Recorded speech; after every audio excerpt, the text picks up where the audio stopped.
Good afternoon guys, मैं राम आपका आपके अपने चैनल गाइडेंस गुरु में आपका स्वागत करता हूं। आज हम लोग एक नया चैप्टर पढ़ने वाले हैं, डिसीजन मेकिंग यानी कि निर्णायक क्षमता। यहाँ पे हम लोग जिस चैप्टर की बात करेंगे आज की क्लास में वो क्या है, निर्णायक क्षमता। हमारे सिलेबस में दिया गया है, पुलिस के सिलेबस में दिया गया है कि निर्णायक क्षमता यानी डिसीजन मेकिंग चैप्टर दिया गया। तो यहाँ पे हम लोग देखेंगे, अगर बात करें एग्ज़ाम में इसके वेटेज की, तो हम देखेंगे कि एग्ज़ाम में इसके 3 से 5 क्वेश्चन पूछे जा सकते हैं। अगर एग्ज़ाम की बात करेंगे तो हम देखेंगे कि अगर इस डिसीजन मेकिंग का कोई क्वेश्चन आता है तो ये सिंगल क्वेश्चन नहीं आएगा, 3 से 5 क्वेश्चन पेयर में आएंगे। चलिए तो देख लेते हैं इस चैप्टर में। तो चलिए देखते हैं इस चैप्टर को। तो जैसा कि हम लोग यहाँ पे देख पा रहे हैं, हमें एक डिटेल दी गई है कि यहाँ पे दिया गया है, नीचे दिए गए प्रत्येक प्रश्न में एक उम्मीदवार का विवरण दिया गया है। यहाँ पे हम देखेंगे इस चैप्टर में एक एलिजिबिलिटी क्राइटेरिया दिया जाता है, यानी कि जिस प्रकार से हम देखते हैं, हम कोई फॉर्म अप्लाई करते हैं, जैसे एमटीएस हुआ या और कोई गवर्नमेंट जॉब का फॉर्म हुआ या प्राइवेट जॉब का फॉर्म हुआ, तो वहाँ पे क्या होता है, एक फॉर्म आता है और उसमें क्या होता है, एलिजिबिलिटी क्राइटेरिया दिया होता है और उसके अकॉर्डिंग हम फॉर्म अप्लाई करते हैं। जैसे कि अभी एमटीएस का फॉर्म चल रहा है, तो आप देखोगे कि इसमें क्या कितनी एज मांगी गई है और क्वालिफिकेशन क्या मांगा गया है और क्या क्या छूटे हैं। तो ठीक इसी प्रकार से यहाँ पे इससे में क्वेश्चन पूछा जाता है। तो यहाँ पे देखते हैं, एक उम्मीदवार का विवरण दिया गया है, आपको दी गई जानकारी और ऊपर दी गई शर्तों उप शर्तों के आधार पर कार्रवाई करनी है। यहाँ पे हमें क्या होगा, एक जानकारी दी जाएगी और उसमें कुछ शर्तें दी जाएंगी, उसके अकॉर्डिंग हमें देखना है कि कैंडिडेट का सिलेक्शन होगा या कैंडिडेट फॉर्म अप्लाई कर पाएगा या नहीं कर पाएगा। फिर आगे दिया गया है, अपने जवाब के रूप में कार्रवाई के उस संख्याओं को चिन्हित करना होगा। आपको प्रत्येक प्रश्न में दी गई जानकारी के अलावा कुछ नहीं मानना है, यानी कि प्रश्न में जो भी जानकारी दी जाएंगी उसी के अकॉर्डिंग ही हमें क्वेश्चन को करना है। चलिए तो देखते हैं, यहाँ पे दिए गए ये सभी मामले कब 1/1/2010 तक दिए गए हैं, यानी कि इस अगर क्राइटेरिया की बात करें तो हम देख पा रहे हैं यहाँ पे एक डेट दी गई है 1/1/2010। तो यहाँ पे देखेंगे, जब भी हमारा एग्ज़ाम होगा तो हम देखेंगे इस तरीके से हमें पहले लिखा दिया जाएगा। तो ज़रूरी नहीं कि हम वहाँ पे पढ़ें, इसे हमें पढ़ने की वहाँ पे कोई भी ज़रूरत नहीं है। हम लोग केवल देखेंगे कि ये कब का है फॉर्म, ठीक है। तो हम देख पा रहे हैं 1/1/10 को ये फॉर्म निकाला गया है या जो भी है। तो चलिए यहाँ पे आगे चलते हैं, तो हम देखेंगे कुछ शर्तें दी गई हैं हमें। तो हम देख पा रहे हैं यहाँ पे 1 से 5 तक क्वेश्चन पूछेंगे, यानी कि हमें एक क्राइटेरिया दिया गया है, एलिजिबिलिटी क्राइटेरिया के बारे में बताया गया है और 1 से 5 क्वेश्चन, जैसा कि मैंने आपको पहले ही बताया है, जब भी इसके क्वेश्चन आएंगे तो क्या होगा, 3 से 5 क्वेश्चन पूछे जाने की संभावना रहेगी। तो यहाँ पे हम देखेंगे, हमें दिया गया एक संगठन के प्रबंधन में चयन के लिए निम्नलिखित शर्तें हैं। तो हम देख पा रहे हैं चयन के लिए निम्नलिखित शर्तें हैं। तो हम देख पा रहे हैं हमारे पास कितनी शर्तें हैं, 5 शर्तें हैं। तो पहली शर्त क्या है, यहाँ पे हम देखेंगे पहली शर्त है, कम से कम 60% अंकों के साथ स्नातक होना चाहिए। यानी जो भी कैंडिडेट अप्लाई करेगा उसके पास क्या होना चाहिए, स्नातक होना चाहिए, यानी वो ग्रेजुएट होना चाहिए और उसका परसेंट कितना होना चाहिए, 60% मार्क्स होने चाहिए उसके पास। चलिए आगे अगर देखें, 1/1/2010 तक 10 को कम से कम 21 वर्ष और 18 वर्ष से अधिक का नहीं होना चाहिए। यानी कि हम यहाँ पे देख पा रहे हैं, जो भी कैंडिडेट यहाँ पे होगा वो 21 से कम उसकी एज कितनी होनी चाहिए, 21 वर्ष होनी चाहिए और अधिक से अधिक कितनी होनी चाहिए, 28 वर्ष होनी चाहिए। यानी 21 से 28 के बीच का होना चाहिए, ना तो 28 से अधिक का होना चाहिए और ना ही 21 से कम का होना चाहिए। आगे देखेंगे इसने क्या बोला, चयन के लिए क्या है, 50,000 रुपये ज़मानत के रूप में भुगतान करने के लिए तैयार हो। यानी कि जो भी कैंडिडेट होगा यहाँ पे वो क्या करे, 50,000 रुपये ज़मानत के रूप में भुगतान कर सकता हो।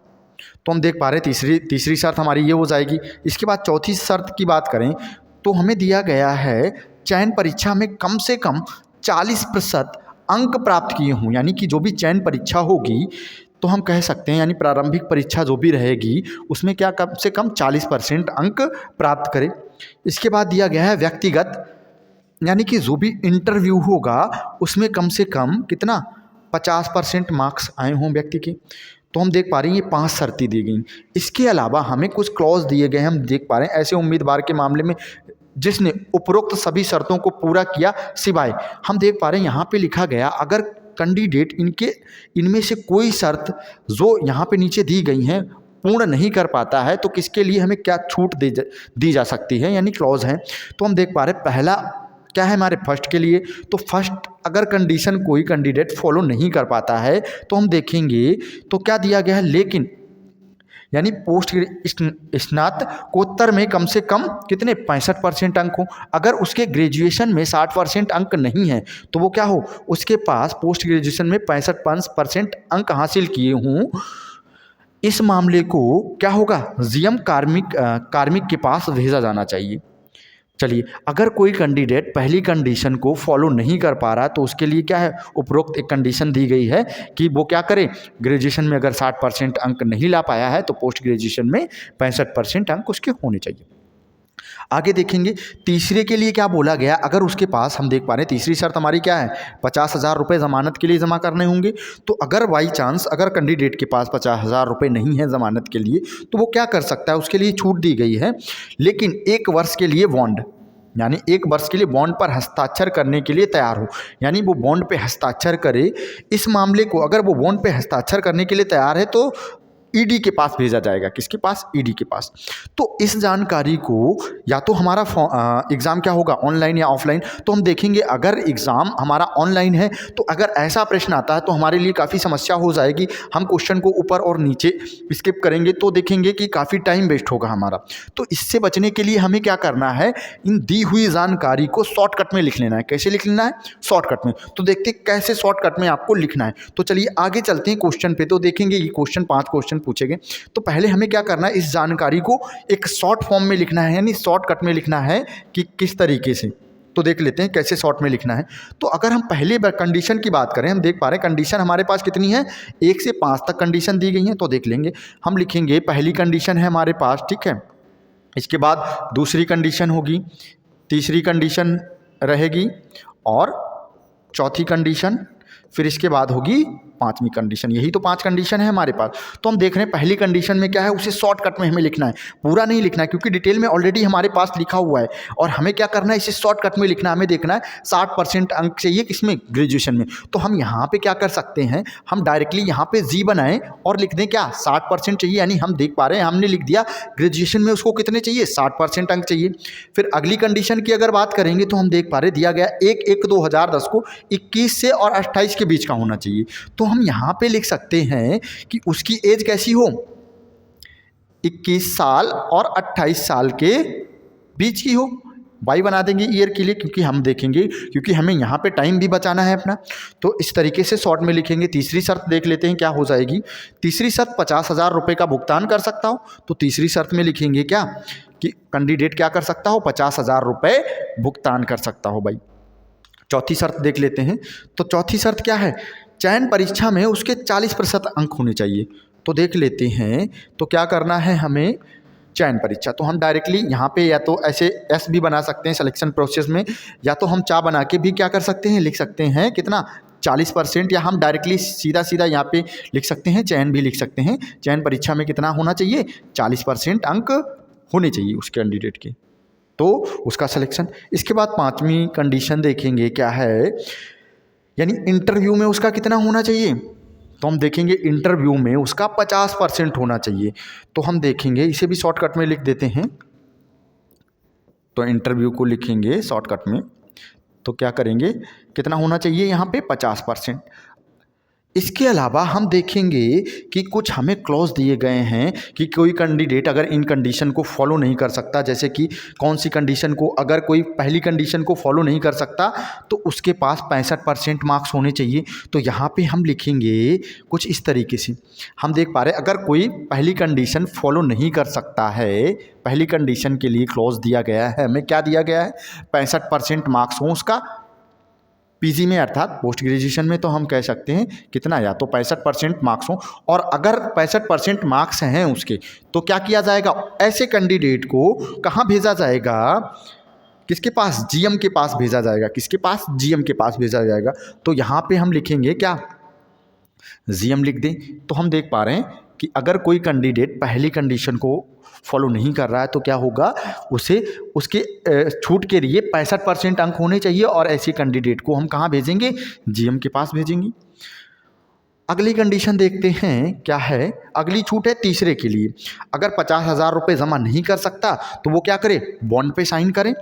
ठीक है, तो हम यहाँ पे लिखेंगे तीसरी शर्त के लिए क्या लिखेंगे, हम देख पा रहे हैं तीसरी शर्त हमारी ये है, अगर इस कंडीशन को, तीसरी शर्त को कोई फॉलो नहीं कर रहा है तो क्या करेगा वो, बॉन्ड पे क्या करेगा, हस्ताक्षर करे। तो बॉन्ड साइन कर सकता है वो कितना, 1 ईयर के लिए, इस तरीके से। तो ये कंडीशन हमने शॉर्टकट में लिखना है हमें, जब भी हम क्वेश्चन को पढ़ेंगे शॉर्ट फॉर्म में, रफ पेज में इस कंडीशन को हम लोग लिख लेंगे ऑलरेडी, और फिर हम लोग क्वेश्चन को पढ़ेंगे। और चूंकि हमें पता है 3 से 5 क्वेश्चन आएंगे, और अगर हम ऐसी कंडीशन लिख लेंगे तो हम डायरेक्टली टिक करते हुए चले जाएंगे और आंसर बता पाएंगे बहुत ही आसानी से। अब हम लोग क्या करते हैं, क्वेश्चन को पढ़ते हैं।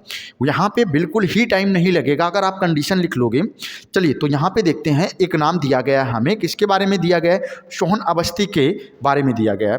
तो हम देख पा रहे हैं सबसे पहले उसका बताया गया है, क्या बताया गया है, जन्म बताया गया है। क्या बताया गया है, जन्म। तो हम देख पा रहे 8 जून 1987 को हुआ है। तो हमें देखना है कि ये कैंडिडेट 21 और 28 के बीच में है। तो या तो हम यहाँ पे क्या करें, इसकी एज निकालें, ठीक है, एज निकालें, और या फिर हम क्या करें, जैसे एज कैसे निकालेंगे, हम देखेंगे दी हुई तारीख से, जब फॉर्म आया था और हम देख पा रहे थे हमें तारीख दी थी, क्या दी गई थी, हम देख पा रहे आयु की गणना कब से होगी, 1/1/2010 से की जाएगी। और इससे पहले जब क्वेश्चन स्टार्ट हुआ था यहाँ पे भी हमें ये जानकारी दी थी, तो 2 जगह पे हमें ये जानकारी दी गई है। तो हम देखेंगे तो हमें पता है 1/1/2010 से ये जानकारी है, कब से, 1/1 और देखेंगे 2010, यही तो दिया गया है। तो पहले तो हम इसे मोटा मोटा देख लें कि कितने वर्ष हो रहे हैं। तो हम यहाँ पे अगर बात करें तो 87 है, 87 में हम क्या करेंगे, 3 ऐड करेंगे, 90 हो जाएगा। तो हम देख पा रहे हैं 100 होगा तो 13 वर्ष हो गई, और 10 और जोड़ेंगे तो 23 साल हो रहा है, यानी 28 और 21 के बीच का है। तो हमें एज निकालने की ज़रूरत नहीं, जब करीबी एज होगी तो वहाँ पे हम एज निकाल रहे होंगे। तो हम देखेंगे पहली कंडीशन क्या है, एज को लेकर। तो हम देख पा रहे इसने क्या किया, अगर सोहन की बात करें तो इसकी एज कितनी हो गई, तो हम देख पा रहे हैं सोहन की एज हो जाएगी कितनी, 21 से 28 के बीच का है। तो हम देख पा रहे दूसरी कंडीशन इसने क्या कर ली है, अप्लाई कर दिए, फॉलो कर लिया भाई। आगे क्वेश्चन को पढ़ेंगे, दिया गया उन्होंने चयन परीक्षा में और व्यक्तिगत इंटरव्यू में दोनों में कितने 55% अंक प्राप्त किए। चयन परीक्षा में कितने 55%, तो हम देख रहे हैं चयन परीक्षा में हमें चाहिए कितने थे 40%, और इसके आए हैं 55%, अधिक आए, कम नहीं आने चाहिए, अधिक तो आ सकते हैं। तो हम देखेंगे यहाँ पे क्या हो जाएगा हमारा, ये कंडीशन फॉलो कर ली इसने। अगली कंडीशन की बात करेंगे तो इसने क्या किया है, इंटरव्यू में भी कितना प्राप्त किया है, इंटरव्यू में भी कितना प्राप्त किया है, हम देख पा रहे हैं क्या है, 55% अंक प्राप्त किए हैं। तो हमें इंटरव्यू में चाहिए कितना था, 50%। तो ये भी कंडीशन फॉलो कर ली है, और अगर ये सारी कंडीशन फॉलो कर लेता है तो इसका चयन हो जाएगा भाई। तो आगे देख लेते हैं, आगे पढ़ेंगे तो हम देखेंगे वह 50,000 रुपये ज़मानत की राशि का भुगतान कर सकता है, यानी उसके पास 50,000 रुपये ज़मानत की राशि के लिए होने चाहिए थे। तो हम देख पा रहे इसने क्या किया, तीसरी कंडीशन को भी फॉलो कर दिया। और अगर तीसरी कंडीशन ये फॉलो नहीं कर पाता तो ये बॉन्ड पे साइन करता, तब भी हम क्या इसका सिलेक्शन करा सकते थे भाई। अच्छा, यहाँ पे हम देख पा रहे हैं अगर पहली कंडीशन को फॉलो नहीं कर रहा है तो हम जीएम के पास भेजेंगे, और अगर ये थर्ड कंडीशन को फॉलो नहीं कर रहा है तो हमें किसके पास भेजना होगा, ईडी के पास। देखो यहाँ पे लिखा गया होगा, अगर वारंट पे साइन करता है तो इसे हम किसके पास, ईडी के पास भेजेंगे, यही तो लिखा है, ईडी कार्मिक के पास भेजेंगे। तो यहाँ पे क्या करेंगे, ईडी लिख देते हैं भाई, इसको किसके पास भेजा जाएगा, ईडी के पास भेजा जाएगा। तो चलिए, फिलहाल ऐसी ज़रूरत नहीं, क्योंकि इसने क्या है 50,000 रुपये ज़मानत के लिए ये जमा कर सकता है भाई। तो आगे देख लेते हैं इसने क्या किया है, स्नातक में हमें कितने चाहिए थे, हम देख पा रहे हैं स्नातकोत्तर में कितने हैं 68%। अच्छा, स्नातकोत्तर में 65% छूट के लिए है, स्नातक में कितना 59% लेके आया, ये कितना लेके आया 59% भाई।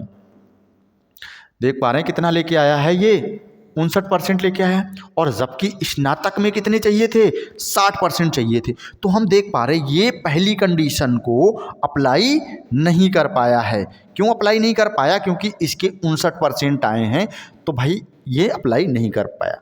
तो इसने 4 कंडीशनें तो पूरी की, समझ पा रहे हो, और पहली कंडीशन को ये पूरा नहीं कर पाया क्योंकि इसके 59% अंक आए हैं, जबकि एलिजिबिलिटी क्राइटेरिया के अकॉर्डिंग इसके 60% अंक होने चाहिए थे। अच्छा, उसने क्या दिया है, अगर पहली कंडीशन को कोई कैंडिडेट फॉलो नहीं करता है तो उसका क्या 65% अंक होना चाहिए। स्नातकोत्तर में तो हम देख पा रहे हैं इसका स्नातकोत्तर में कितना आया है, 68% आया है, तो ये छूट ले सकता है भाई।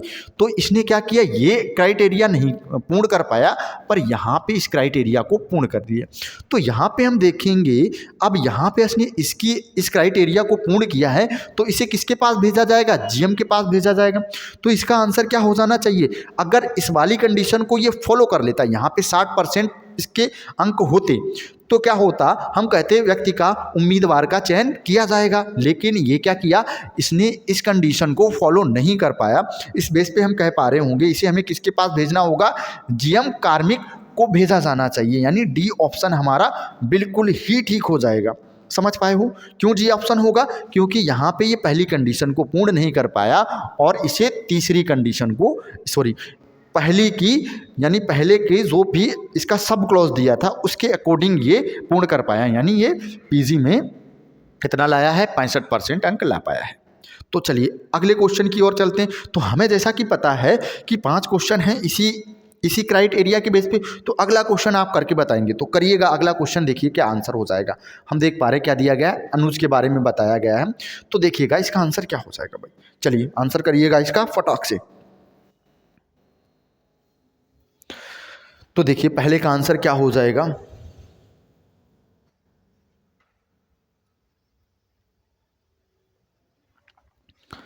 बताइएगा भाई, पहले का आंसर क्या होगा।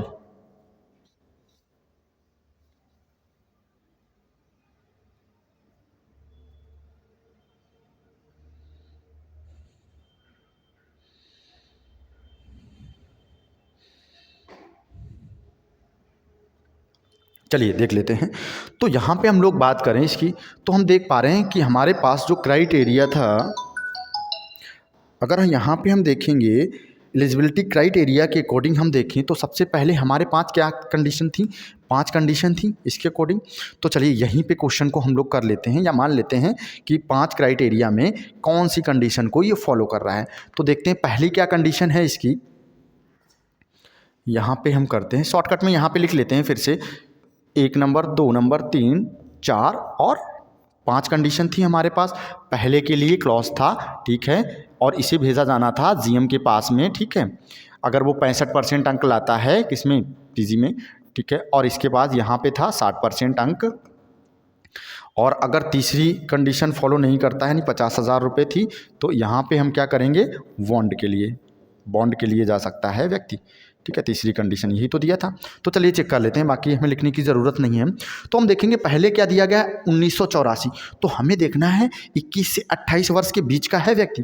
तो अगर बात करें 84, तो हम मोटा मोटा पहले एज निकालें, तो हम देखेंगे 84 यानी कि 6 कितना हो जाएगा, 90, और 90 हो जाएगा, और इसके बाद 10 और जोड़ेंगे 100 हो जाएगा, और 2010 तक ही जाना है, हमें कहाँ तक जाना है, 2010 तक जाना है। तो क्या हो जाएगा, इसकी लगभग अगर मोटे मोटे एज पे तौर पे एज देखी जाए तो कितना हो जाएगा, यहाँ पे 6 बचा, लगभग 26 या 27 के आसपास होगा, और 21 से 28 के बीच।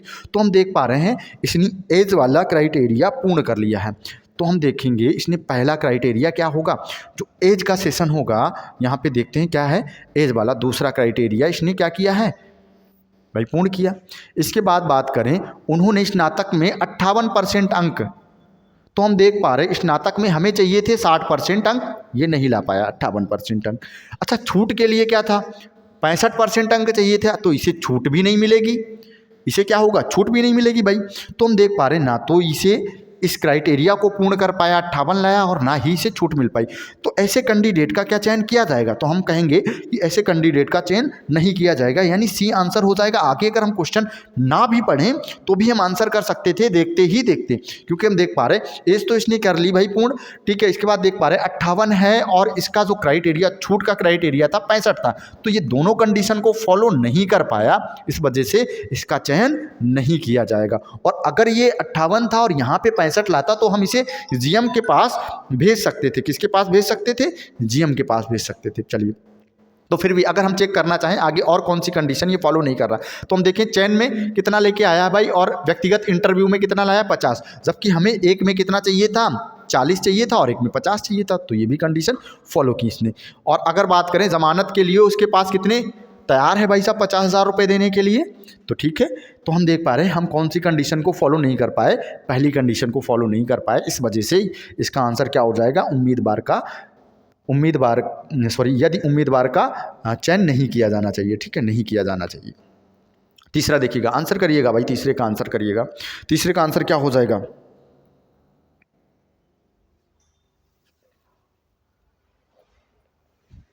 चलिए भाई तीसरे का आंसर, तो चलिए इसको भी कर लेते हैं। आप वीडियो को पुश करके सॉल्व करेंगे इसे पहले और फिर आगे देखेंगे कि क्या आंसर है इसका। तो चलिए हम देखते हैं, सबसे पहला क्राइटेरिया है एज को लेकर। तो हम देखें 85 यानी 5 हो गया यहाँ पे, और 5 15 और 15 10 25 के आसपास होगा ये। तो पहला क्राइटेरिया ये एज का क्राइटेरिया इसने पूर्ण कर लिया भाई, यही तो हम कह सकते हैं, एज इसकी कंप्लीट है। इसके बात करें स्नातक में हमें कितना चाहिए था 60% चाहिए था, इसके पास 65 है, तो स्नातक भी पूर्ण कर लिया। अच्छा इसकी हमें ज़रूरत है नहीं क्योंकि स्नातक में ऑलरेडी इसके पास 65% अंक हैं, तो उसकी कोई ज़रूरत नहीं है हमें। यहाँ पे देखेंगे ज़मानत के लिए उसके पास 50,000 रुपये देने को तैयार है भाई, तीसरा क्राइटेरिया भी उसने कंप्लीट कर लिया। फिर हम देखेंगे उसने चयन परीक्षा में कितना 45% अंक प्राप्त किया, जबकि हमें चयन परीक्षा में कितना चाहिए था 40% चाहिए था, तो ये भी भाई क्राइटेरिया इसका क्या हो जाएगा कंप्लीट हो जाएगा, यानी पूर्ण हो जाएगा। चलिए अब हमारे पास एक क्राइटेरिया और बचा है, कौन सा? इंटरव्यू का। तो हम देखेंगे इंटरव्यू में कितना चाहिए था 55% चाहिए था भाई, इंटरव्यू में उसको कितना चाहिए था 55 या 50 जो भी, तो देख लेते हैं इंटरव्यू में कितना चाहिए था 50% चाहिए था भाई, यही तो 5 क्राइटेरिया थे। तो हम देख पा रहे हैं इंटरव्यू के बारे में क्या कोई जानकारी यहाँ पे दी गई है, तो हम देख पा रहे हैं इंटरव्यू के बारे में तो कुछ बताया ही नहीं, यानी इसने अपना पूरा डाटा दिया ही नहीं, डाटा अपर्याप्त है यानी आंकड़े अधूरे हैं। तो आंसर क्या हो जाएगा, यदि दिया गया डाटा निर्णय लेने के लिए पर्याप्त नहीं है, तो यहाँ पे हम लोग निर्णय नहीं ले पाएंगे। क्यों नहीं ले पाएंगे? क्योंकि इसने नहीं बताया कि इंटरव्यू में इसके कितने प्रतिशत अंक आए हैं। तो यहाँ पे आंसर हो जाएगा हमारा ए ऑप्शन, बिल्कुल ही ठीक हो जाएगा। और आपका काम क्या है, आप एक बार डिटेल को अगर शॉर्ट में लिख लोगे तो पांचों क्वेश्चन उसी के आगे आप ऐसे ऐसे टिक करके कर सकते हैं। तो चलिए अगला क्वेश्चन देखते हैं, चौथा। अगर बात करें चौथे क्वेश्चन की, तो हम देख पा रहे हैं यहाँ पे दिया गया भाई एक व्यक्ति के बारे में, तो चलिए आंसर करिएगा इसका, अभिनव के बारे में। तो बताइएगा इसका आंसर क्या हो जाएगा।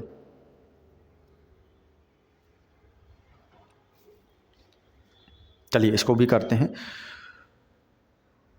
तो यहाँ पे देखेंगे अभिनव के बारे में दिया गया है। अच्छा इसने व्यक्तिगत इंटरव्यू में 52% अंक प्राप्त किए, जबकि हमें इंटरव्यू में कितना चाहिए था 50%। एक क्राइटेरिया इसने कंप्लीट किया भाई इंटरव्यू का, समझ पा रहे हो। तो आगे देख लेते हैं, चयन प्रक्रिया में कितना 40%, और हमको कितना चाहिए था भाई चयन प्रक्रिया में 40% ही चाहिए था भाई। इंटरव्यू क्वालिफाई किया, चयन प्रक्रिया को क्वालिफाई किया। जमानत के लिए उसके पास कितने हैं 25,000 रुपये हैं। कितने हैं भाई 25,000, जबकि कितनी चाहिए थी जमानत की राशि, अगर हम देखेंगे थर्ड को देखेंगे, जमानत के लिए उसको चाहिए थे 50,000 रुपये, और 50,000 नहीं है तो वो क्या करे 1 साल के लिए बॉन्ड पे साइन करे। और ऐसे कैंडिडेट को हम किसके पास भेज रहे थे, ईडी के पास भेज रहे थे भाई, यही तो जानकारी हमने शॉर्ट में लिखी थी, ईडी के पास भेज रहे थे। तो चलिए ये हम देख पा रहे हैं इस कंडीशन को ये फॉलो नहीं कर पाया। अच्छा वैकल्पिक रूप से 1 वर्ष के लिए बॉन्ड पर हस्ताक्षर कर सकता है, यानी ये वैकल्पिक रूप से क्या करेगा बॉन्ड पे हस्ताक्षर करने को तैयार है, तो ये वाली कंडीशन फॉलो कर रहा है। तो हम देखेंगे ऐसे केस को हम किसके पास, ईडी के पास भेजेंगे, जबकि हम देख पा रहे हैं अभी हमारे पास 2 और बचे हुए हैं। तो आगे देख लेते हैं, उसका जन्म कब हुआ है 1984, तो देखेंगे लगभग 26 साल के आसपास का होगा भाई, क्योंकि हम 6 जोड़ेंगे तो कितना हो जाएगा 90, और उधर से 10 तक जाना है। तो इसने एज का क्राइटेरिया भी कंप्लीट कर लिया मानते हैं। और अब हमें देखना है कि स्नातक में कितना पाया। स्नातक में हमें चाहिए थे कितना 60% अंक, और जबकि यहाँ पे ये व्यक्ति कितना पा रहा है 63% अंक, तो स्नातक को भी इसने कंप्लीट किया। तो ये 4 4 को तो कंप्लीट कर रहा है, पर इस वाले को इसने कंप्लीट नहीं कर पाया। और कंप्लीट नहीं कर पाया तो इसके लिए क्या था, क्लॉज था हमारे पास, अगर कोई 50,000 रुपये ज़मानत के रूप में नहीं जमा कर पा रहा है तो वो 1 वर्ष के लिए बॉन्ड साइन करेगा। तो ऐसे व्यक्ति को कहाँ भेजा जाएगा, किसके पास, ईडी के पास भेजा जाएगा। तो इस केस को कहाँ भेजा जाएगा, ईडी के आर्मी के पास भेजा जाएगा, यानी ई आंसर हमारा ठीक हो जाएगा। समझ पाए हैं? तो चलते हैं अगले क्वेश्चन की ओर। 5वां क्वेश्चन भाई करिएगा, देखिए यहाँ पे कितना हो जाएगा। तो हमें दिख पा रहा है भाई 12 जुलाई 1987 है, एज कितनी हो जाएगी आपको देखना है। ठीक है, एक बार ट्राई करेंगे आप इसे।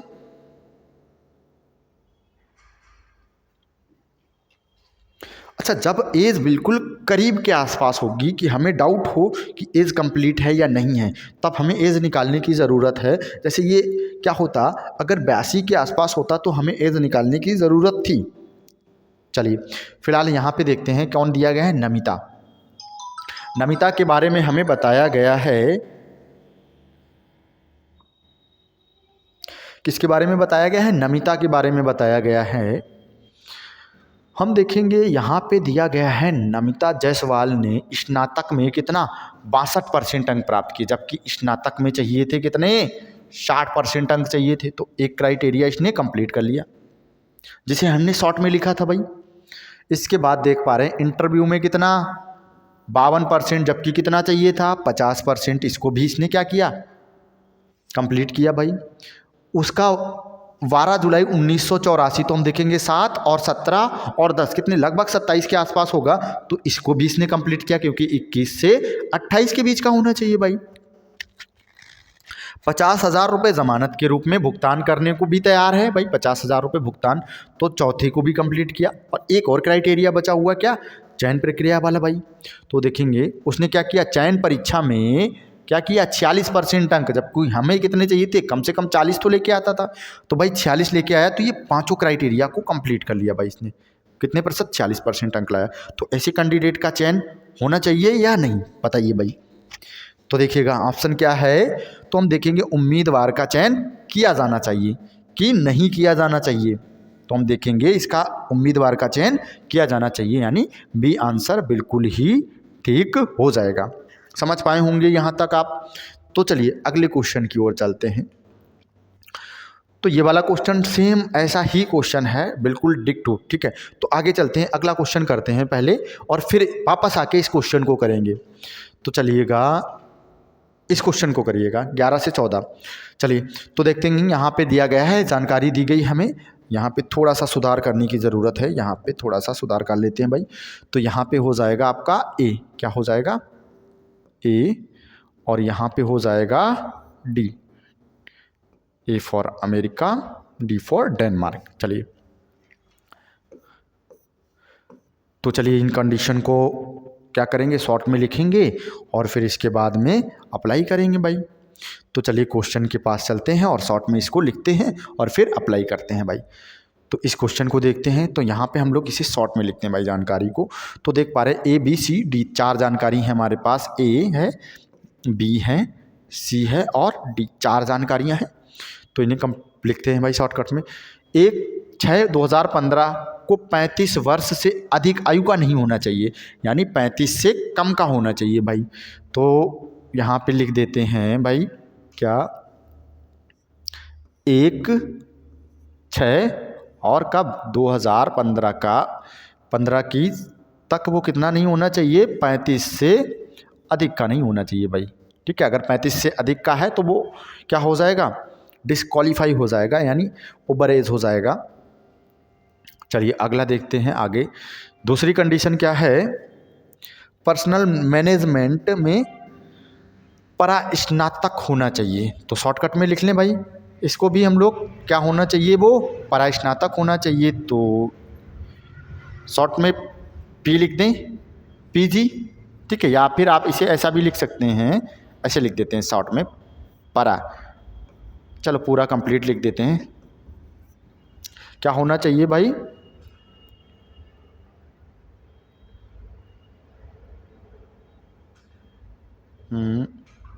कहाँ पे गया, ठीक है शॉर्ट में ही रहने देते हैं इसे यहाँ पे।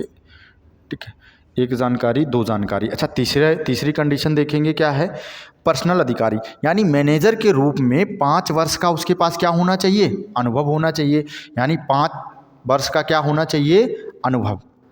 तो 5 वर्ष का होना चाहिए, अनुभव होना चाहिए। क्या होना चाहिए, अनुभव। आगे देखेंगे क्या दिया गया है। अंग्रेजी आती हो भाई उसे, क्या आती हो, अंग्रेजी आती हो, ठीक है, अंग्रेजी का ज्ञान हो, अंग्रेजी भाषा का उसको ज्ञान होना चाहिए। तो ये 4 कंडीशन दी गई हैं। और छूट किसके लिए है, देखेंगे यहाँ पे हमें एक ए के लिए छूट दी गई, पहली छूट ए के लिए है, ठीक है, और दूसरी छूट किसके लिए है, सी के लिए। अच्छा, ए के लिए छूट क्या है, ए हम देखेंगे क्या दिया गया है। अगर कोई कैंडिडेट 35 से अधिक आयु का हो जाता है तो उसके लिए छूट है। और पहली छूट क्या है, को छोड़कर, यानी कि ऊपर दी गई शर्त ए को छोड़कर और सभी को अगर फॉलो करता है, छोड़कर से शर्त को पूरी करता है, परंतु उसके पास पर्सनल मैनेजर के रूप में कम से कम 10 वर्ष का अनुभव हो, तो उसे निदेशक के पास भेजा जाना चाहिए।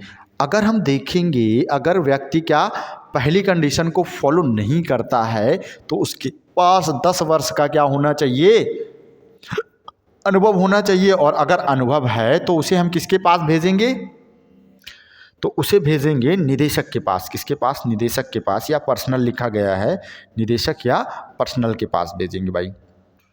तो यहाँ पे लिख देते हैं किसके पास भेजेंगे, निदेशक के पास भेजेंगे। शॉर्ट में लिखना है भाई साहब। और देखते हैं एक थर्ड के लिए दिया गया है। थर्ड के लिए क्या दिया गया है, अगर थर्ड के लिए बात करेंगे तो दिया गया है, यानी ऊपर दी गई शर्तों को वही सी को छोड़कर से शर्त को पूरा करता है, परंतु उसे पर्सनल मैनेजमेंट में यानी पीएचडी डिग्री हासिल है, तो उसके आवेदन को विचार के लिए प्रबंधन निदेशक के पास भेजा जाना चाहिए। यानी थर्ड के लिए क्या है, सी के लिए है, उसका क्या होना चाहिए, पीएचडी। तो हम देखेंगे थर्ड के लिए क्या है, अगर इस कंडीशन को कोई नहीं पूर्ण कर पाता, अनुभव नहीं है, तो उसके पास होना चाहिए पीएचडी, ठीक है। और ऐसे कैंडिडेट को कहाँ पे भेजा जाएगा, ऐसे कैंडिडेट को भेजा जाएगा किसके पास, आवेदन विचार के लिए प्रबंधन के पास भेजा जाएगा, प्रबंधन निदेशक के पास। तो किसके पास, प्रबंधन निदेशक के पास। तो यहाँ पे हम निदेशक ऊपर हमने लिख रखा, तो यहाँ पे हम लोग क्या लिख दें, डायरेक्टली प्रबंधन ही लिख दें, ठीक है। क्या लिख देंगे, प्रबंध सॉरी,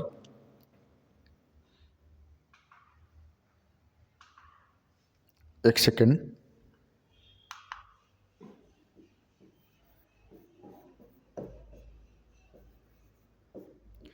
चलिए अब इस क्वेश्चन को पढ़ते हैं।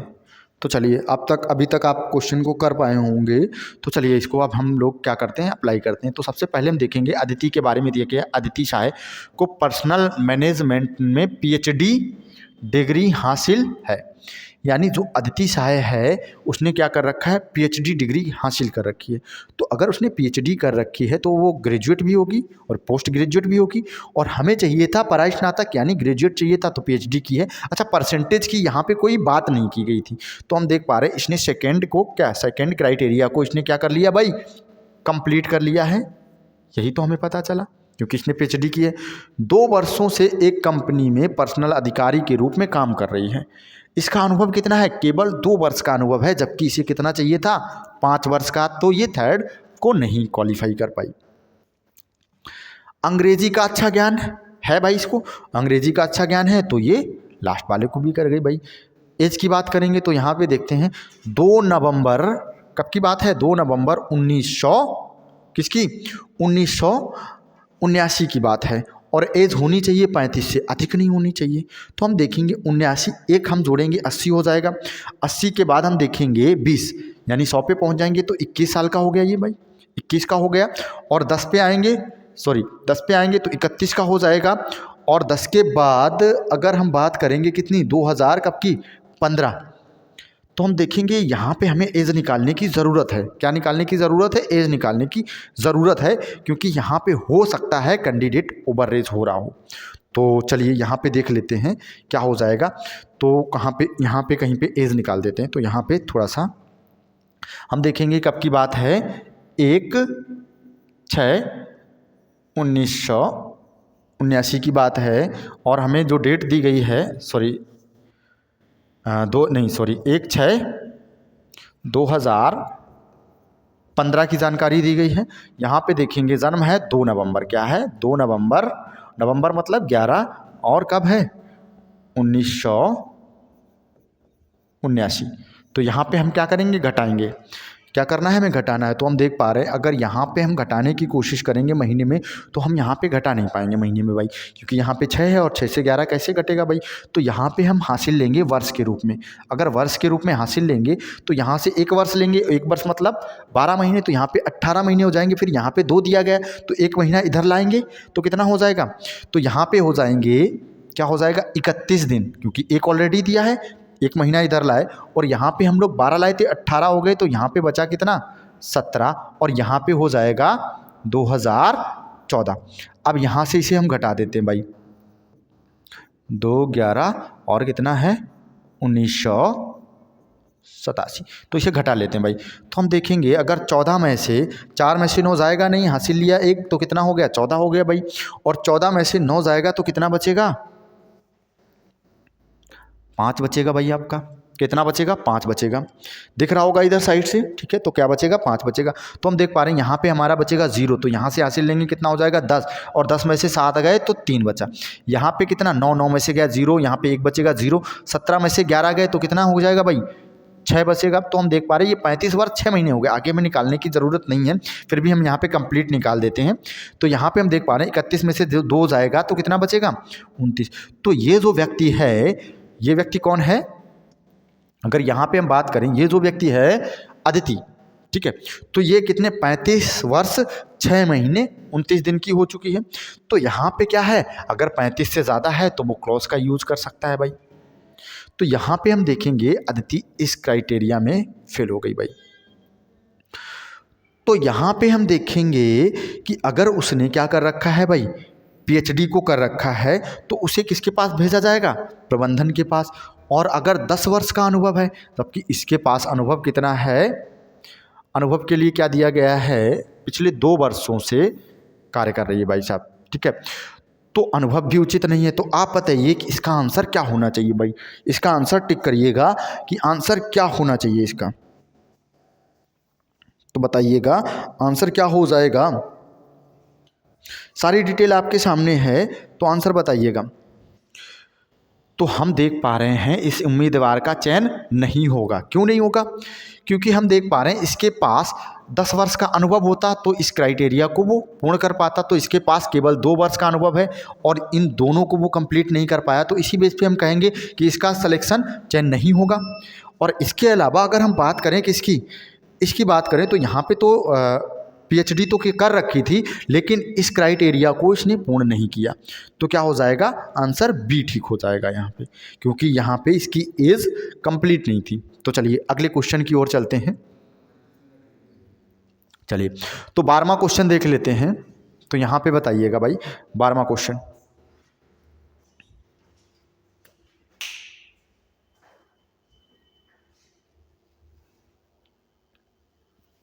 चलिए तो इस क्वेश्चन को कर लेते हैं। प्रदीप सरकार पर्सनल मैनेजमेंट में परास्नातक है, क्या है हमें देखना है, उसका होना क्या चाहिए था परास्नातक। तो इसने क्या किया, जिस प्रकार से यहाँ पे शॉर्टकट में लिखा था, तो ये क्या है, अगर चाहें तो हम यहाँ पे भी इसकी डिटेल शॉर्ट में नोट कर सकते हैं उस वाले कैंडिडेट की, और या तो फिर हम वहीं पे नोट कर लेते हैं डायरेक्टली। तो रुक जाइएगा एक सेकेंड, यहाँ पे कलर चेंज करके यहीं पे नोट करते हैं इसकी डिटेल। तो हम देखेंगे पहला क्या होना चाहिए, वो परास्नातक होना चाहिए। तो हम देख पा रहे हैं वो परास्नातक है, इसने इस वाले क्राइटेरिया को पूर्ण कर लिया भाई, किसने, प्रदीप ने। तथा कंपनी में 15 वर्षों से पर्सनल मैनेजर के रूप में कार्य कर रहा है। अनुभव कितना है इसके पास, 5 वर्ष का चाहिए था, इसके पास 15 वर्ष का अनुभव है, तो इसने इस वाले क्राइटेरिया को भी कंप्लीट कर लिया है भाई। आगे चेक करेंगे, उन्हें अंग्रेजी पर अच्छा अधिकार है, मतलब अंग्रेजी पर पकड़ है, यानी अंग्रेजी आती है भाई। तो यहाँ पे हम देखेंगे कौन सा क्राइटेरिया इसने पूर्ण कर लिया, डी ऑप्शन भी पूर्ण कर लिया। अब बात आती है एज की, तो यहाँ पे देखेंगे 1979 दिया गया, क्या दिया गया, तो यहाँ पे 35 से अधिक नहीं होना चाहिए। तो हम देखेंगे एक जोड़ेंगे तो क्या हो जाएगा 80, 80 इधर 20 और लगभग हो सकता है, तो यहाँ पे भी हमें एज निकालने की ज़रूरत होगी भाई। किसकी ज़रूरत होगी? एज निकालने की ज़रूरत होगी। तो एक बार एज निकालिएगा, यहाँ पे कितनी एज हो जाएगी, यहाँ पे चलिए एज निकालिएगा इसकी। तो देखिए एज कितनी हो जाएगी, 12वें क्वेश्चन में एज निकालिए।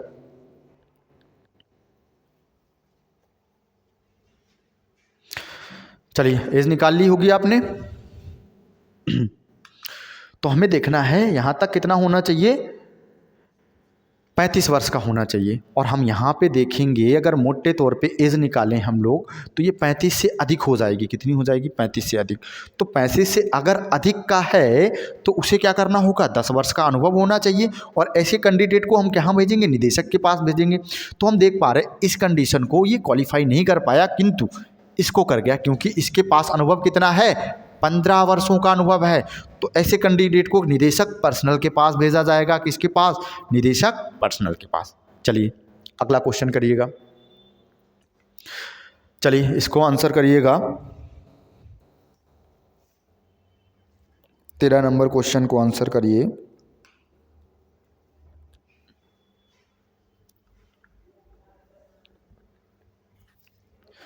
चलिए देखते हैं इसका आंसर क्या हो जाएगा।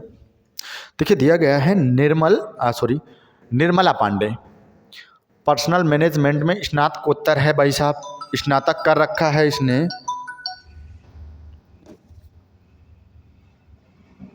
एक सेकेंड रुकिएगा। हेलो, बताओ।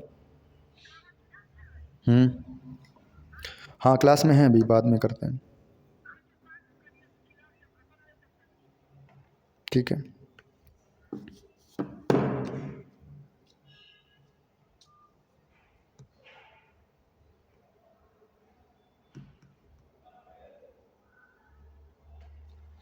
चलिए देख लेते हैं। तो यहाँ पे देखेंगे स्नातक है ऑलरेडी ये। इसके बाद हम देख पा रहे हैं उसे अंग्रेजी पे अच्छा अधिकार है, ये भी पूर्ण कर ली, क्योंकि 4 क्राइटेरिया हैं हम लोगों ने देखे थे। कितने हैं? 4। तो इसने 2 को पूर्ण कर लिया है भाई। इसके बाद अगर देखें ये गत वर्ष 5 वर्षों से कंपनी में बतौर पर्सनल ऑफिसर के रूप में अनुभव कितना है? 5 वर्ष का अनुभव हमें चाहिए था भाई, तो इसके पास 5 वर्ष का अनुभव भी है। और एज की बात करें तो 1984 मतलब 6। तो देख पा रहे हैं 6 इधर हो गया 90, और यानी कि ये 35 वर्ष से कम आयु का है। तो हम देख पा रहे हैं यहाँ मोटे तौर पे एज को काउंट करें तो क्या हो जाएगा? 35 वर्ष के कम एज का हो जाएगा। तो चौथी कंडीशन भी इसने फॉलो कर ली, और 4 ही कंडीशन थी, तो सब क्लस का यूज़ करने की कोई ज़रूरत नहीं पड़ी हमें। तो इसका इस उम्मीदवार का क्या हो जाएगा? उम्मीदवार का चयन किया जाना चाहिए भाई। चौथा क्वेश्चन करेंगे, सॉरी चौथा नहीं, 14वां क्वेश्चन करेंगे। इसका आंसर करिएगा भाई। तो चलिए यहाँ पे देखेंगे अनीस अहमद पर्सनल मैनेजमेंट में परास्नातक है। इसने पहली कंडीशन को कंप्लीट किया। गत 7 वर्षों से अनुभव कितना है? 7 वर्षों का इसको अनुभव है। ठीक है, दूसरी कंडीशन को भी भाई कंप्लीट कर दिया इसने। उसे अंग्रेजी पर अच्छा अधिकार है भाई। हम देख पा रहे इसे अंग्रेजी पे अच्छा अधिकार है, तीसरी कंडीशन। एक कंडीशन और थी भाई, कौन सी कंडीशन रह गई? क्योंकि इसने 3 कंडीशन को ही पूर्ण किया है, और चौथी कंडीशन कौन सी है देखना पड़ेगा भाई। चौथी कंडीशन क्या है?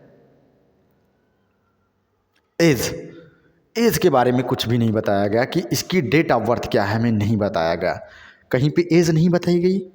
तो हम देखेंगे ऐसे कैंडिडेट के एज के बारे में कुछ भी नहीं पता है कि इसकी एज कितनी है, 30 है, 40 है, 45 है, यानी 35 से अधिक का है या 35 से कम आयु का है।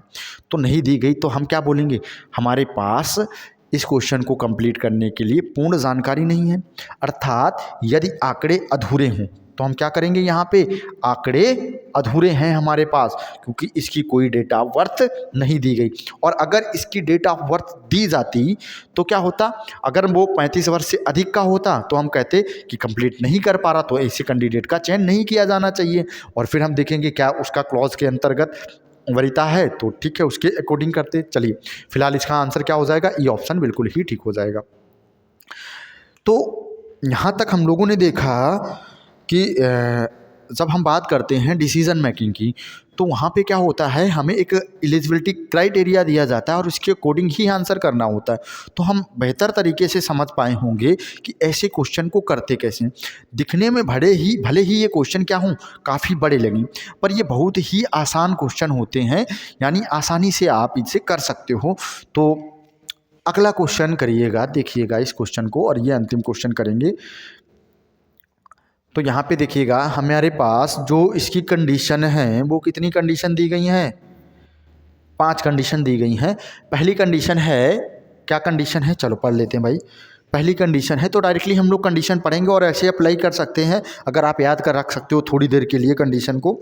तो देखें, भारत का नागरिक होना चाहिए, पहली चीज़ उसका। दूसरा क्या है, भारत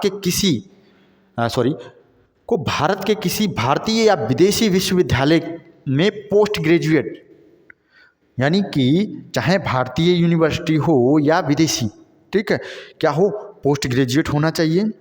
मास्टर या पीजी डिप्लोमा, मास्टर हो या पीजी डिप्लोमा हो में प्रवेश मिला होना चाहिए, ठीक है।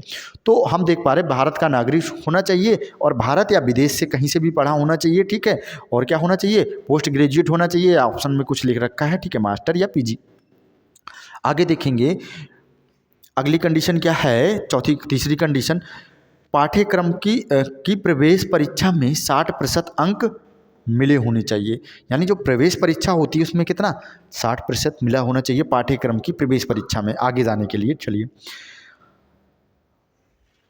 आगे दिया गया है, क्या दिया गया है, पास ऋण राशि के समान प्रतिभूति संपत्ति या LIC पॉलिसी होनी चाहिए। यानी कि जो भी वो लोन लेना चाह रहा है उसके समान उसके पास संपत्ति हो, कोई प्रतिभूति हो या संपत्ति या LIC हो, ठीक है, क्या हो, LIC। अब हम देख पा रहे छूट किसके लिए, पहले के, दूसरे के लिए और चौथे के लिए। तो दूसरा क्या है, अगर वो पोस्ट ग्रेजुएट के लिए छूट दी गई है, क्या, ऋण के मामले में समिति के पास भेजा जाएगा भाई। और इसकी बात करें तो किसी तृतीय पक्ष ने, अगर बात करें किसकी, चौथे की, तो चौथे में क्या है, कंडीशन में देखेंगे, अगर उसके पास प्रतिभूत नहीं है जितना उसने ऋण ले रखा है, तो ऐसे कैंडिडेट को क्या, तृतीय पक्ष गारंटी दे और जिसका बैंक में अकाउंट हो, तो उसके बेस पे इसे क्या होगा, ऋण मिलेगा। तो यहाँ तक आप या तो शॉर्टकट में इसे हम नोट करें या फिर हम ऐसे पढ़ के भी याद रख सकते हैं, तो अच्छी बात है। नहीं तो क्या करें, एक रफली से नोट कर लें हम लोग, तो ज़्यादा उचित रहता है भाई, ठीक है। तो चलिए हम लोग क्वेश्चन में चलते हैं आगे। तो चलिए, एक कैंडिडेट का यहाँ पे विवरण दिया गया है और देखिएगा इसका क्या होगा भाई, इसे ऋण मिलेगा नहीं मिलेगा, क्या होगा भाई, बताइएगा भाई इसके बारे में, इस कैंडिडेट के बारे में बताइएगा कि इसे ऋण मिलेगा या नहीं।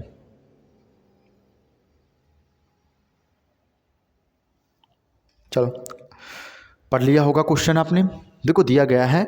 अच्छा, यहाँ पे क्वेश्चन पढ़ के, पहले से क्वेश्चन पढ़ के हमें टाइम नहीं वेस्ट करना है, जितना क्वेश्चन पढ़ेंगे उतना ही करते जाएंगे। तो यहाँ पे दिया गया है, क्या दिया गया है भाई, मिलिंद ने MIC विश्वविद्यालय अहमदाबाद से पोस्ट ग्रेजुएट की डिग्री के लिए आवेदन कर प्रवेश पाया। यानी और हमें क्या चाहिए था, हम देख पा रहे हैं, अगर यहाँ पे देखेंगे और हमें चाहिए भी क्या था, पोस्ट ग्रेजुएट ही चाहिए था। देखो यहाँ पे लिखा है पोस्ट ग्रेजुएट, यही तो है। तो हम देख पा रहे हैं दूसरी सेकंड कंडीशन को ये क्या कर गया भाई, पहली कंडीशन, दूसरी कंडीशन, 1 2 3 और चौथी कंडीशन। तो हम देख पा रहे हैं ये कौन सी कंडीशन को फॉलो कर गया है, कौन सी कंडीशन को इसने कंप्लीट किया है। तो हम देख पा रहे हैं ये दूसरी कंडीशन को कंप्लीट कर गया है भाई। इसके बाद अगर पढ़ेंगे तो देखेंगे क्या लिखा गया है, उसके पास ऋण राशि के समान LIC पॉलिसी है। तो हम देखेंगे LIC के बारे में कहाँ पे बताया गया था, तीसरी कंडीशन में था, चौथी कंडीशन में LIC के बारे में था, ऋण के समान। तो यहाँ पे दिया गया भाई, तो चौथी कंडीशन को कंप्लीट किया इसने। आगे देख लेते हैं, उसने ग्रेजुएट में कितने 70% अंक पाए, कितने 70% अंक, और हमें कितने चाहिए थे आगे जाने के लिए भाई, तो अप्लाई करने के लिए कितना चाहिए था, अगर देखेंगे तो यहाँ पे दिया गया है पाठ्यक्रम की प्रवेश में कितना 60% चाहिए था और इसके पास कितने हैं 70%। तो थर्ड कंडीशन को भी क्या कर गया भाई, क्वालिफाई कर गया भाई ये। अब आगे देखेंगे।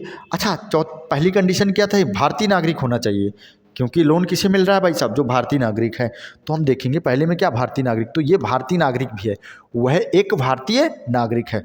तो ये सभी कंडीशन को इसने क्या किया, सभी कंडीशन को कंप्लीट किया है। तो ऐसे कैंडिडेट का चयन होना चाहिए या नहीं, सॉरी चयन नहीं, यहाँ पे ऐसे कैंडिडेट को ऋण मंजूर होना चाहिए या नहीं। तो यहाँ पे हम कहेंगे दूसरा आंसर हमारा ठीक हो जाएगा। यदि ऋण मंजूर करना है तो यहाँ पे क्या है, ऋण मंजूर होगा इसका। तो चलिए अगला क्वेश्चन देखते हैं, 16वां क्वेश्चन। यहाँ पे देखिएगा, इसका आंसर करिएगा भाई।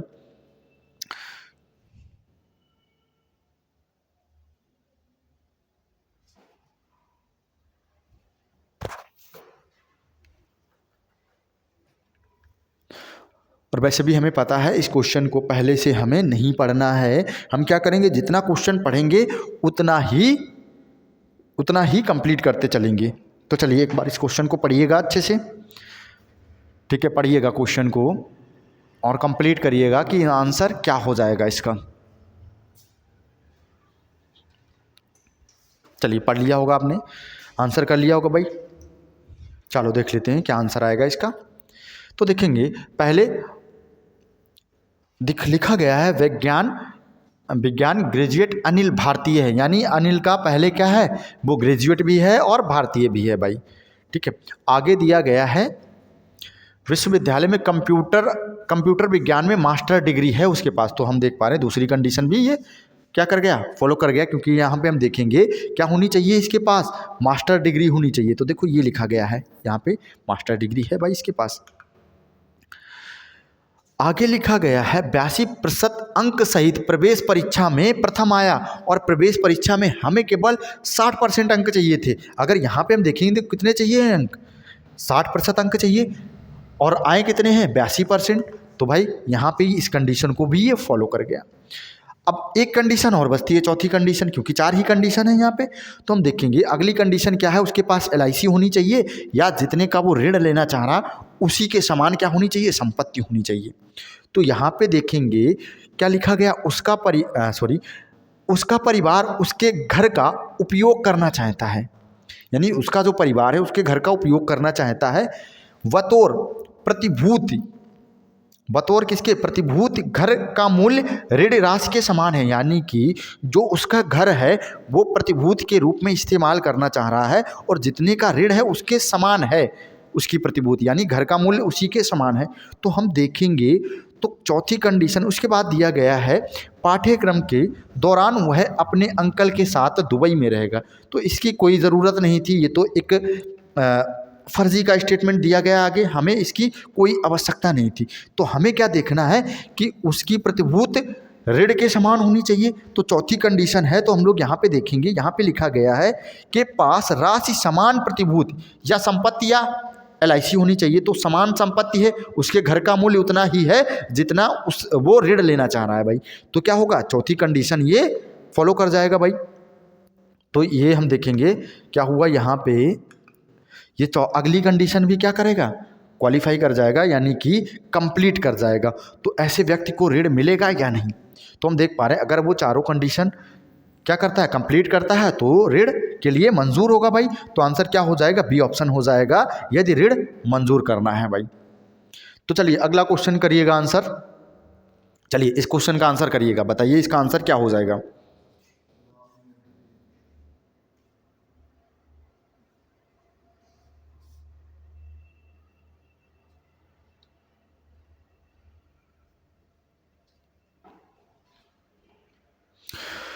चलिए इस क्वेश्चन को कंप्लीट करते हैं। देखो दिया गया है मारिया ने NVT कॉलेज पुणे में प्रवेश परीक्षा में 75% अंक पाकर प्रवेश पाया।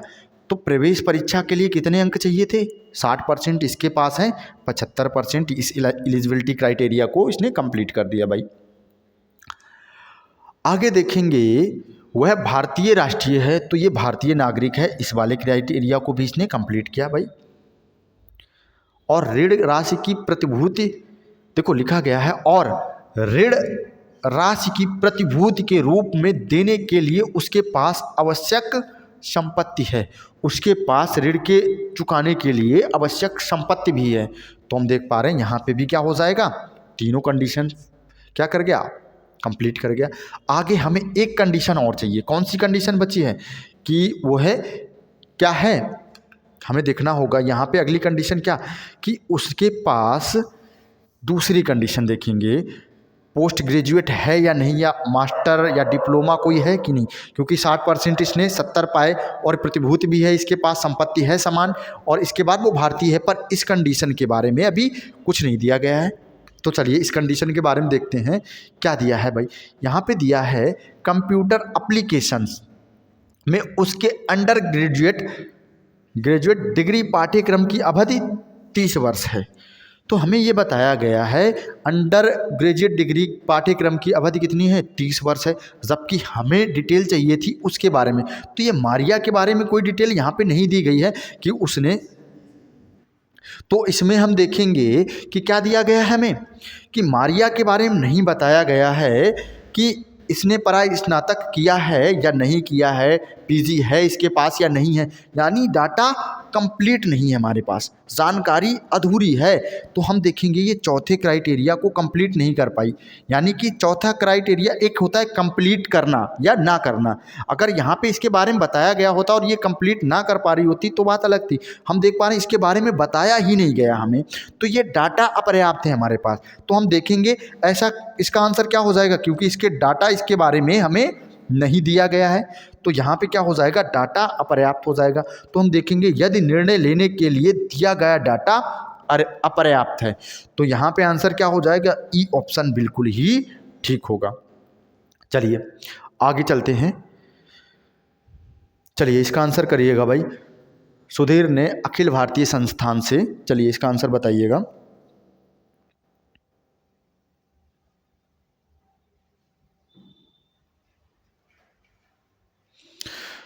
चलिए इस क्वेश्चन को भी कर लेते हैं भाई।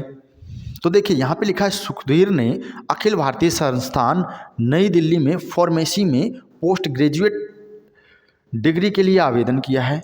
तो हम देख पा रहे एक कंडीशन तो ये कंप्लीट कर गया भाई, पोस्ट ग्रेजुएट है भाई, मतलब ग्रेजुएट के लिए अप्लाई किया है।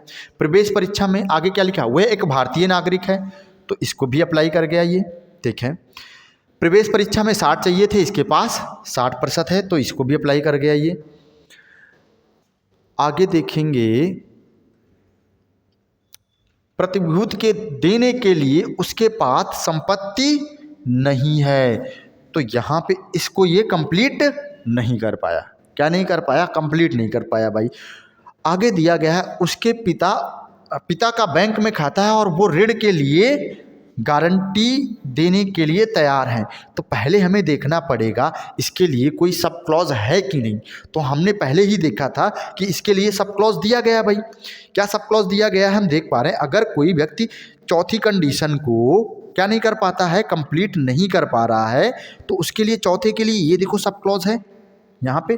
तो हम देखेंगे तो किसी ऐसे तृतीय पक्ष की गारंटी दी जाए जिसका बैंक में खाता हो, तो यहाँ पे दिया गया उसके पिता का क्या है, बैंक में खाता है और वो गारंटी देने के लिए तैयार है, यानी गारंटर बनना चाहते हैं भाई।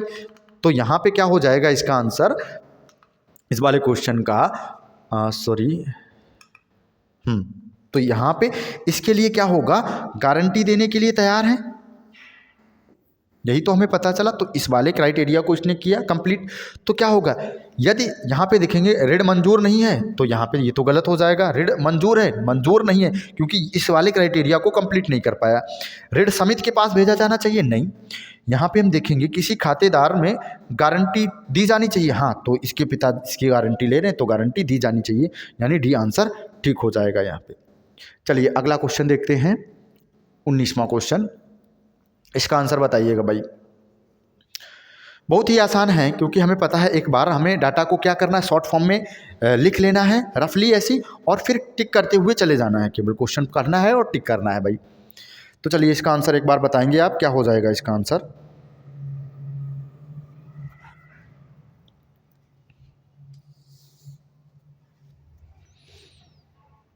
चलिए चेक करते हैं इसको भी। प्रवेश परीक्षा में कितना चाहिए था? 60% अंक। इसके पास हैं 72% अंक। इलाहाबाद विश्वविद्यालय से प्रबंधन पोस्ट ग्रेजुएट डिप्लोमा, ठीक है, यानी पोस्ट ग्रेजुएट डिप्लोमा है इसके पास में, ठीक है। तो हम देख पा रहे हैं इस कंडीशन को भी इसने क्या किया, फुलफिल कर दिया भाई। उसके पास ऋण राशि के समान राशि की LIC पॉलिसी है भाई, तीसरी कंडीशन भी कंप्लीट की। और वह भारतीय नागरिक है, चौथी कंडीशन भी क्या कर दी इसने, कंप्लीट कर दी। यहाँ पे चौथी कंडीशन भी कंप्लीट हो गई। तो हम देखेंगे चारों कंडीशन को अगर कोई कैंडिडेट कंप्लीट करेगा तो उसका ऋण मंजूर करना होगा, ठीक है। तो क्या हो जाएगा, बी ऑप्शन ठीक हो जाएगा। आसान सा क्वेश्चन था और इस क्वेश्चन को करिएगा, ये लास्ट क्वेश्चन है आज की क्लास का। तो चलिए इसका आंसर बताइएगा एक बार, क्या हो जाएगा इसका आंसर।